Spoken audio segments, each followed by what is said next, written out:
What makes Kansas and Iowa State a good fit for the Big Ten, if need be, in an expansion? That's coming up today on Locked On Golden Gophers.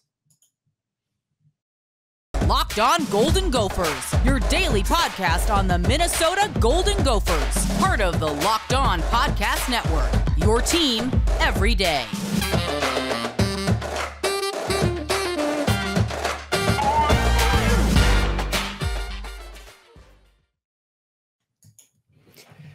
Welcome into the Locked On Golden Gophers podcast, part of the Locked On Podcast Network, your team every day. My name is Kane Rob, host of the podcast, former football collegiate video coordinator and recruiting assistant. Now here to talk with you about your Golden Gophers each and every day of the week.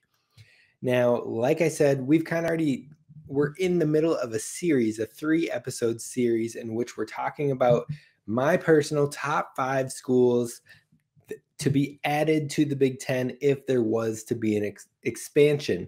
Now, to get the full list and the main details on my number 1 school, you're going to have to listen to yesterday's episode. Number 1 school was Notre Dame.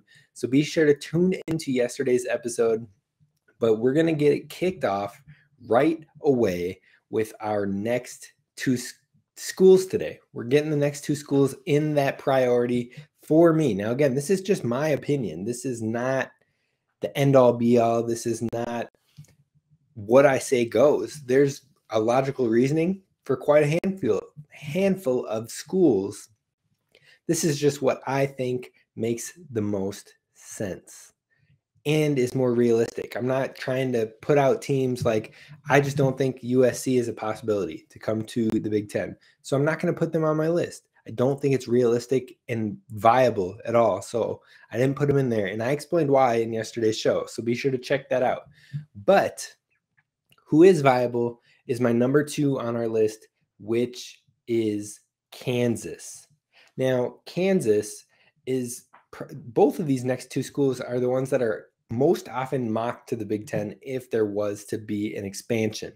Many fans are unsettled by them, but I want to tell you why you shouldn't be, and you can at least have some intrigue with these schools. Now, I got a lot of information for you. I'm going to try to spit it out as fast as possible, not to make this too long of a podcast for you, but let's jump into Kansas.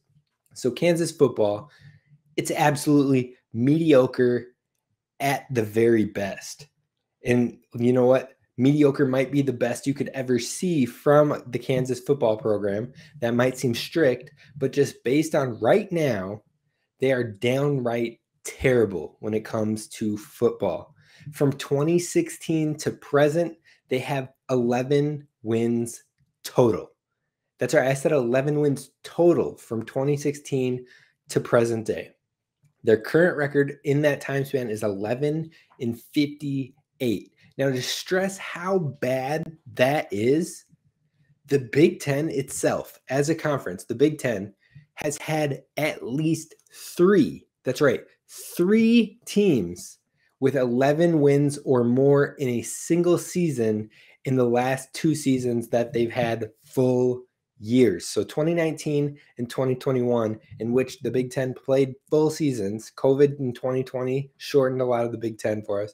But those 2 full seasons, the Big Ten had at least 3 teams with 11 or more wins in both of those seasons. This Kansas team has 11 wins in what is it? 6 years? 6 years? 2016, 2017, 2018, 2019, 2020, 2021. 6 years. They have 11 wins in 6 years. That's absolutely terrible. And as much as I stress that, they do have an interesting piece to them in their new head coach, Lance Leipold. Now, it's the type of swing you like to see a terrible program take because he has a history of winning.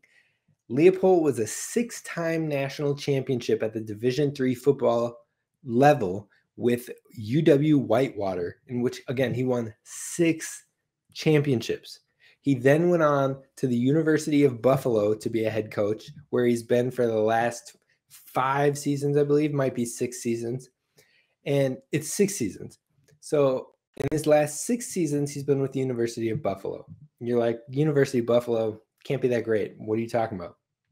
Well, by his 4th season with the University of Buffalo, so in year 4, which is generally where you hope to see the signs of life and the improvement and what the program should look like under a coach, is by their year 4, because at that point they have their full recruiting system through. They've gotten through the old past years of past coaches that had their recruits coming through that they built for, and now you have your crop of guys that you've hand recruited, hand picked to come to your program. So if you don't see signs of life by year 4, it's time to go.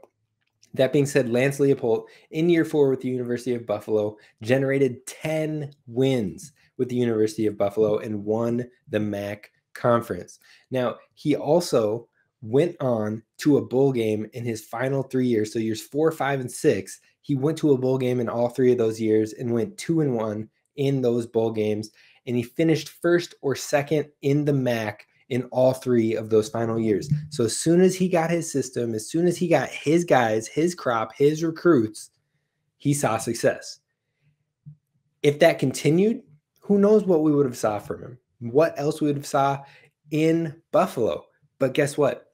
We might have the opportunity to experience that with Kansas and football. I'm not saying they're going to be a national championship anytime soon. I'm not even saying they'll win the conference anytime soon. But the fact that he's proven success at the D3 level, at the D1 level, and now he's bumping into the Power 5, it's promising. Those are the swings you like to see. Year 1 was rough, but we got to wait till year 4 to at least see those signs and flashes like I had mentioned. So that's football in a nutshell, but let's talk basketball. This is the real reason why you would be stoked if they join the Big Ten. Now, we all know how good of a program Kansas is, but I want to get through the main part of why you should be stoked if Kansas were to join the Big Ten. And that's because according to Forbes in 2020, Kansas was valued as a top 5 basketball program in revenue at about $35 million over the course. Their average per year was $35 million. And that's looking at a 3-year span. So in each of those 3 years, they were generating about $35 million of revenue. Now, that's not necessarily the profit margin that they're looking at, but the average basketball team, in another article, stated that the average basketball team brings in about $8 or $9 million in average revenue. The average NCAA basketball team brings in $9 million, $8 to $9 million in revenue. Kansas is at $35 million. So you're making up a huge gap in this sport. And now, why does that matter? Well, in 2017, like I mentioned, men's basketball averaged about 8 million. Men's football averaged about 32 million. Now, that's obviously not the case with your Bamas, with your Georgia, with your Ohio State. Those ones are at the top tier of the scale, and they're bringing in a lot more money in that. We know that. But an average team, so maybe you can even count, because it's NCAA, it's not just D1. So that's bringing in your D2, your D3 schools, like the top tier ones. All of that average together, you're getting about $32 million from your football program. Now, Kansas being a Power 5 football program, they're probably seeing more to that, maybe even in like the 45 to 50 range of revenue for Kansas football. Now, on top of that, you're adding this $35 million from the basketball, which is a significant chunk more than most other programs across the country are seeing in basketball. That puts you at around that $85 to $90 million range with those two programs together. And that's rivaling some of the top 20, top 15 teams and their revenue that they see from the football team that makes up a majority of the profit they bring in from sporting. For example, let's look at Oregon. Oregon is a top 15 team in revenue. Same 3-year span that we're looking at with them. They saw their average was 96 million, and that is majority of their profit when it comes to school sports. 96 million is coming from the football team, vast majority for their school. Like I just said, if you take Kansas's football plus their basketball that is at such a high peak, you're getting close to an Oregon level profit margin. If you're looking at profits and profits is what you want in the Big Ten, Kansas is a great second option. No, they're not Notre Dame. They're not that high established. Notre Dame's bringing in about 120 mil every year revenue wise. So they're not at that caliber, but this is a great second tier, and that's not something to squanch at. On top of that, Kansas would be the best team in the Big Ten from the jump. You add them starting the season, they're the best team in the Big Ten. They make us viable to be considered the best conference in basketball. They make us viable to be considered for a championship, a Big Ten champion every single year. That's something we always talk about. We talk about how Big Ten schools haven't been able to bring home the chip. Kansas just brought it home this year. Speaking of them just bringing it home this year, that also means that their revenue is likely going to take another bump up from winning a national title. So there's tons to be excited for with that basketball side of things. And plus with Coach Leopold on the football side of things, if that does start to even grow and make them a moderate contender, not someone that's going to be contending for college football playoff. I'm not saying that at all. But if they're a team that can get into a 8-win team that can go to a bowl game, 8 wins, 9 wins, and can go to a bowl game consistently, if you can get in on that before that happens, your profit margins, your profit overall is going to skyrocket based on your investment. Your investment into the basketball with a growing hope in football.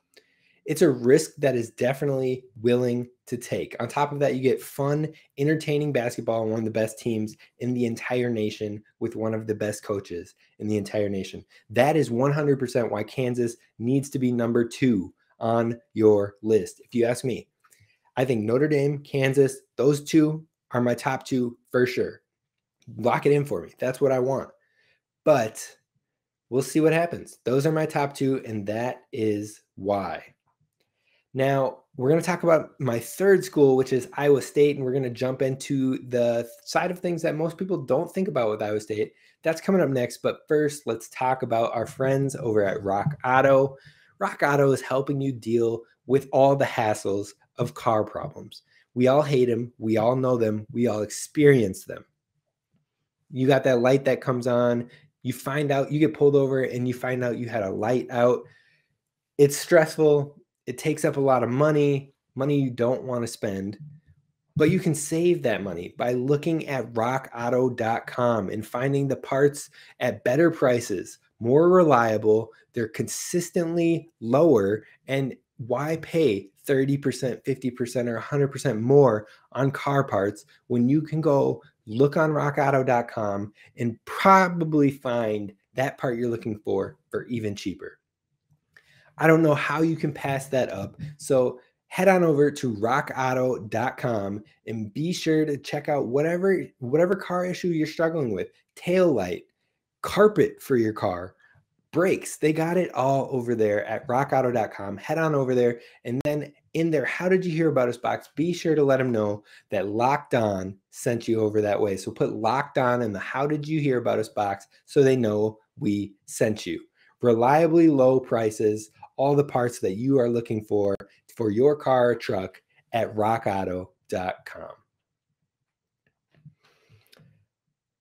All right, so first I want to say thank you for listening to Locked On Golden Gophers each and every day and making it your first listen. I'm truly appreciative. Be sure to hit the subscribe button down below. Be sure to follow wherever you get podcasts. Follow at Locked On Golden Gophers and leave a 5-star review.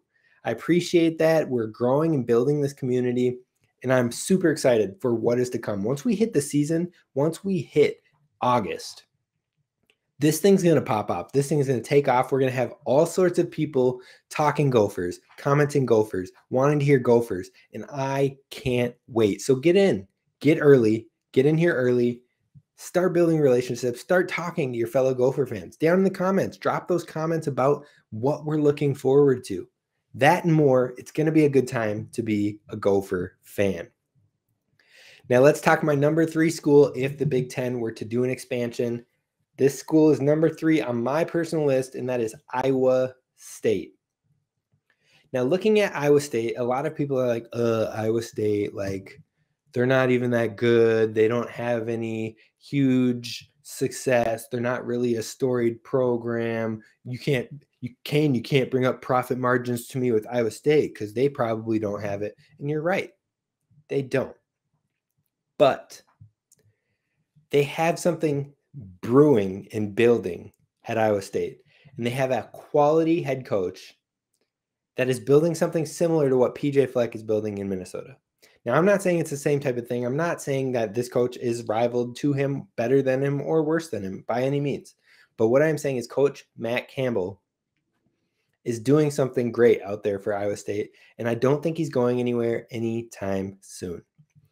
So why not get in? Why not get in with a younger coach who is extremely talented, and they see success in both football and basketball? It's not always consistent. It's not always that top tier you want to see, but it's building. It's building the right way, and that growth that you're looking for, it can be had. So let's talk about his record as a coach. Now, he's been a coach at Iowa State from 2016 to present. So he had a record of 42-34 over that time. That's a 55.3 winning percentage. Better than 50%. You love to see that. Now, his record versus the Big Ten in that time is 0-5. Yet he's only played Iowa. Now, that being said, these aren't like some absolute blowouts that he's suffering from Iowa. In fact, that being said, Iowa, in those 5 losses over that span, only one of them hasn't been within 10 points. And that was the first year in 2016 when it was his first year coaching the program. And again, you need time to build things up. So year 1, it was a rough go versus Iowa. All of the other games against Iowa, he's lost twice by 10 points. And then the other 2 games in which he's played Iowa, he lost by 3 points in overtime and 1 point. He's right there. They're competitive with one of the best teams in the Big Ten. It's a top 5 or 6 team in the Big Ten year in and year out. And he is competitive with them to the point where the game is always up for grabs in his time with them, besides 1 year, his first year. So that's promising. That's definitely promising. He's right there with the top competition in the conference. Now, high caliber games, high caliber wins that they brought home. He beat number 3 Oklahoma in 2017, beat number 4 TCU in that same year, took down the number 3 and the number 4 programs. Took down number 19 in 2017. He took down some giants in 2017. And then 2020, he took down the number 25 Oregon Ducks on a shortened season. Now, he had a notable loss last year that was close in a 1-touchdown loss against Clemson in the Cheez-It Bowl game. So he's played some giants. He's played some absolute bangers as far as teams that are competitive, seen as the top caliber programs, and he's hanging in there with them. You see the progress, you see the potential, and that's what encourages me with Iowa State. Now, in bowl games, he's 2-3, but most of them have been high caliber bowl games. The Liberty Bowl in 2017, which he won against Memphis. The Alamo Bowl in 2018, and he lost in a 2-point game to Washington State. The Camping World Bowl game in 2019 against Notre Dame. Now, he got smacked around in that game. I'm not going to give him any pats on the back for that one. He got banged around by Notre Dame. But then the Fiesta Bowl got a dub against Oregon. The Cheez-It Bowl lost by a single score game to Clemson. Big-time bowl games, big-time opponents. And they were hanging around in all of those except for Notre Dame. He was the Big 12 Coach of the Year in 3 out of his 6 years of being there. 50% of the time that he has been coaching in the Big 12, he has won the Big 12 Coach of the Year. If that doesn't scream potential, if that doesn't scream we're building something, I don't know what does, folks. I do not know what does when you're coaching in a league with Lincoln Riley in Oklahoma, with Baylor, with Gundy out in Oklahoma State, with Kansas State, who has their flashes, they have their years. Chris Kleiman is good. He's a great coach. I mean, there are quality programs in the Big Ten at the top end in 3 out of 6 years. Coach of the year, Big 12. The potential is there. Let's keep going. Let's look at record versus ranked opponents. He's 10-16 when it comes to ranked opponents. Not a great number that you want to see. 10 wins is not nothing to set. But 9 of those 16 losses are one-score games. So 7 of his losses are like, you lost these badly, or you probably weren't that in the game. But the other ones are one-score games that could have been won by Iowa State, which would then flip your total to 19-7. Just the fact that you were in contention to have that type of a ranked record speaks for itself. He's always in the fight. Iowa State has always been in the fight since he has taken over and taken the reins. They have 4 wins against AP top 10 teams and 10 ranked wins all time, like I said. Now, a lot of those wins, or a lot of those losses that he didn't get against ranked teams actually came in year 1. Year 1, where he went 3-9. Of course, you're going to lose to ranked opponents in your first year with a program that's in shambles and you're trying to build it together. 0-4. So 4 of those 16 losses, a quarter of those losses came in year 1. You can't fault them for that. There's so much promise. There's so much potential. So how would his record and winning percentage line up in the Big Ten currently? I went back and I looked at 2016 to now for every single Big Ten team, 2016 to present, and where Iowa State would fit in. Iowa State would fit in at exactly the number 7 team in the Big Ten, ahead of Michigan State, ahead of Northwestern, ahead of Indiana, ahead of Purdue, ahead of Nebraska, who is for some reason always crowned as potential. Their fans are always saying, "Oh, we're going to be great," and blah, blah, blah. Nebraska, you're 28-41 in the last 6 years. 28-41. You haven't even got 30 wins yet. Like, let's calm it down, folks. Let's calm it down. Sorry. But ahead of Michigan State, that one popped out to me. Ahead of Northwestern, that's not a bad crowd to be in, and Purdue as well. Now, Iowa State finishes right behind Minnesota, and then behind Iowa, Michigan, Penn State, Wisconsin, and Ohio State. Now, I'll talk about those win totals, those past 6 years, and what those winning records and percentages look like in a future episode, but it's interesting that Iowa State is right there in the pack of what you would consider contending teams, bowl game teams in the Big Ten, right there in the thick of it with them. The Ohio State, well, they're not right there with Ohio State, but Ohio State, Wisconsin, Penn State, Michigan, those are our top ones right now over the last 6 years. Now it's starting to shift. You're starting to see more competition with Iowa and Minnesota and Michigan State getting more consistent in competition. But they're right there in the thick of it. The Iowa, the Minnesota, the Michigan State, the Northwestern, Purdue, they're right in there in that mix. I mean, it's nothing to slough at. That's what I want to say. People are so concerned about Iowa State, but I think they're a promising program. And this, again, is taking into account he had a poor year 1, 3-9 start. Now the program is consistent, on the rise, and competing with top caliber schools like OU, Baylor, and OK State.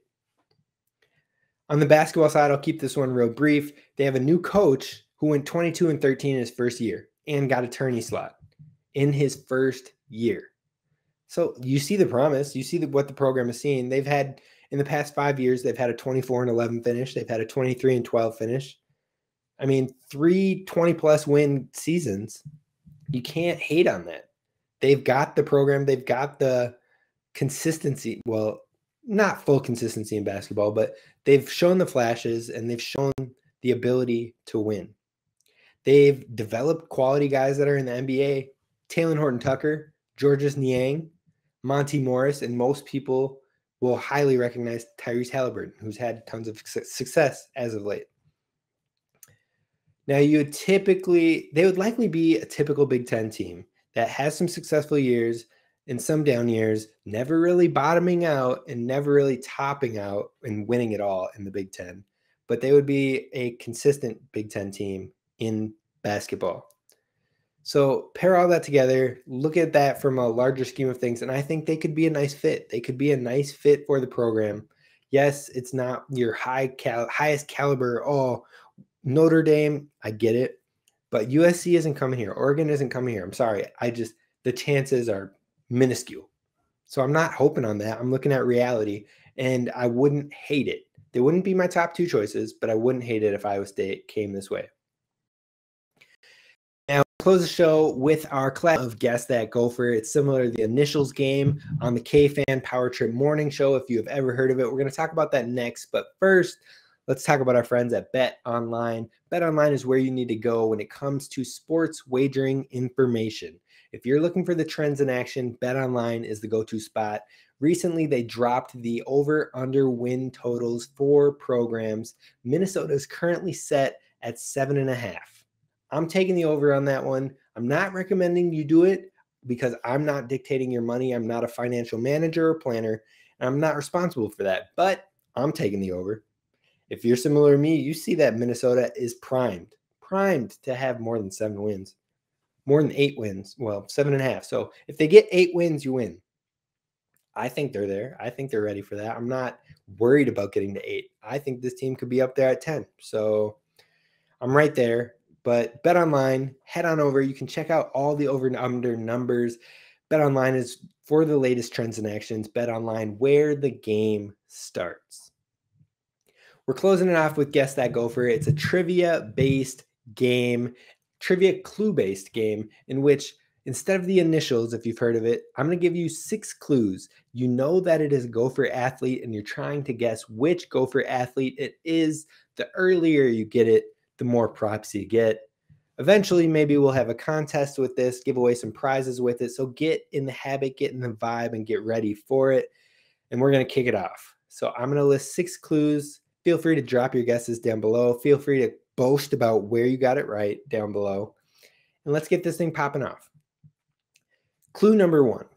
This Gopher athlete was all-state in football, basketball, and baseball in high school. Clue number 2. This Gopher was ranked 4th in Big Ten history in total offense during their time. Clue number 3. This Gopher athlete was named or was selected as a 2-time academic All Big Ten selection and was awarded the Big Ten Medal of Honor. Clue number 4. This Gopher athlete at this time set, let me restart that. Clue number 4, this Gopher athlete at the time set a school record for passing touchdowns and finished 5th in the nation for both total offense and passing. Clue number 5. This Gopher athlete became the youngest assistant coach in the NFL when he joined at the age of 25 and the youngest coordinator at the age of 28. Clue number 6. This Gopher has won multiple Super Bowls, one as a player and one as a coach. Did you get it? I'm going to say the answer in 5 seconds. And the answer to this Guess That Gopher segment is none other than Tony Dungy.